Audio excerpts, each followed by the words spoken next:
हमारी आत्मा की एक और शक्ति है, परखने की शक्ति, द पावर ऑफ डिसर्नमेंट।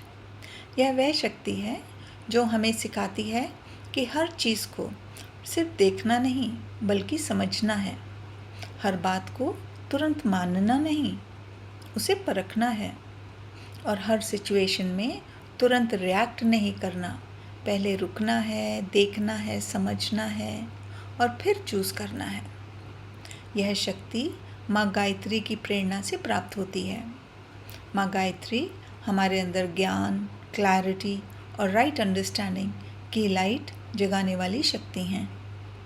जब हमारे अंदर क्लैरिटी होती है तब हम बेटर डिसीजंस ले पाते हैं। स्मरण रहे, ऑलवेज रिमेंबर, परखना जज करना नहीं है। जजमेंट कहती है यह अच्छा है, यह बुरा है, यह मुझे पसंद है, यह मुझे पसंद नहीं है। परंतु डिसर्नमेंट पूछती है क्या यह मेरे लिए सही है, क्या यह मेरे ग्रोथ के लिए हेल्थी है, क्या मुझे इस वक्त यस कहना चाहिए या नो कहना चाहिए। ये बहुत सिंपल क्वेश्चंस हैं, लेकिन हमारी लाइफ में बहुत बदलाव, बहुत चेंजेस ला सकते हैं। कभी कभी हम अपने डिसीजंस फियर से लेते हैं, कभी रिजेक्शन के फियर से, कभी लोनलीनेस के फियर से, कभी किसी को डिसअपॉइंट करने के फियर से, और कभी हम सिर्फ इसलिए यस कह देते हैं क्योंकि हम किसी को हर्ट नहीं करना चाहते, किसी को चोट नहीं पहुंचाना चाहते। इन स्पाइट ऑफ अंदर से हम जानते हैं कि हम नो कहना चाहते थे। यहीं पर परखने की शक्ति हमारी सहायता करती है।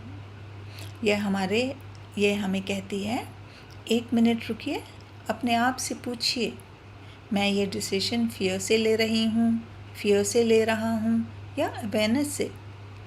मैं किसी को खुश करने के लिए यस कह रहा हूँ या कह रही हूँ, या फिर सच में यह मेरी चॉइस है।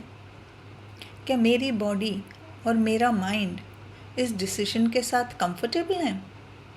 ट्रॉमा हीलिंग में यह बहुत इम्पॉर्टेंट है। कभी कभी पास्ट एक्सपीरियंसेस हमारे प्रेजेंट डिसीजंस को इन्फ्लुएंस कर देते हैं। हम किसी सिचुएशन को देखते हैं और बिना सोचे रिएक्ट कर देते हैं। इसलिए हीलिंग का एक ब्यूटीफुल प्रोसेस है पॉज, ऑब्जर्व, डिसर्न, चूज़। पहले रुकना, फिर ऑब्जर्व करना, फिर परखना एंड फिर कॉन्शियसली चूज़ करना। आइए अब एक छोटी सी प्रैक्टिस करते हैं। आंखें बंद कीजिए, एक गहरी सांस लीजिए और अपनी लाइफ की कोई एक सिचुएशन या डिसीजन याद कीजिए जिसमें आप कंफ्यूज हुए।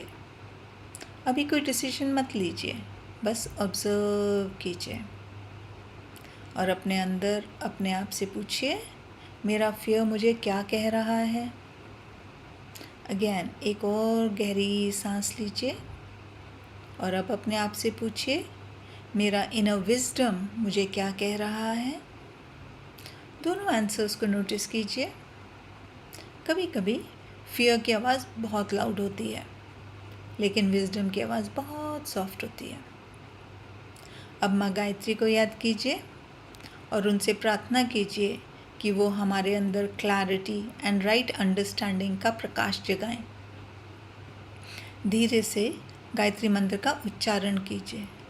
ॐ भूर्भुवः स्वः तत्सवितुर्वरेण्यं भर्गो देवस्य धीमहि धियो यो नः प्रचोदयात्। ॐ भूर्भुवः स्वः तत्सवितुर्वरेण्यं भर्गो देवस्य धीमहि धियो यो नः प्रचोदयात्। ॐ भूर्भुवः स्वः तत्सवितुर्वरेण्यं भर्गो देवस्य धीमहि धियो यो न प्रचोदयात्। अब कुछ सेकंड शांत रहिए और मन में कहिए, मुझे क्लियरली देखने की शक्ति दीजिए, मुझे सही समझने की शक्ति दीजिए, मुझे कॉन्शियसली चूज़ करने की शक्ति दीजिए। याद रखिए, परखने की शक्ति का मतलब हर किसी पर डाउट करना नहीं है। आप काइंड हो सकते हैं, यू कैन बी काइंड, और फिर भी बाउंड्री ड्रॉ कर सकते हैं। आप लविंग हो सकते हैं और फिर भी नो कह सकते हैं। आप किसी को समझ सकते हैं, लेकिन उनके बिहेवियर को अपनाना जरूरी नहीं है।